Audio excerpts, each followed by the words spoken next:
सांसद दीपेंद्र हुड्डा ने भी सरकार पर निशाना साधा। सीएम के बयान पर पलटवार करते हुए कहा कि मुख्यमंत्री का बयान निराशाजनक है, काम करवाने को लेकर ऐसे बयान नहीं देने चाहिए। दीपेंद्र हुड्डा ने कहा कि मुख्यमंत्री ही ऐसी बातें करते हैं तो ये निराशाजनक है।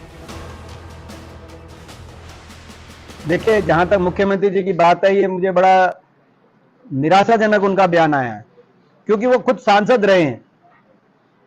तो वो मैं समझता था कि उनका ये बयान आएगा कि सारे अधिकारियों को वो ऐसे आदेश निर्देश देंगे कि जितने जनप्रतिनिधि हैं और वो अपने संवैधानिक दायित्व निभाने के लिए जब इन औपचारिक बैठकों में आते हैं तो उन जनप्रतिनिधियों को पूरा प्रोटोकॉल, उनका मान सम्मान और उनकी बात को तवज्जो मिले, क्योंकि प्रजातंत्र में सत्ता पक्ष और विपक्ष दोनों की अपनी अपनी भूमिका है।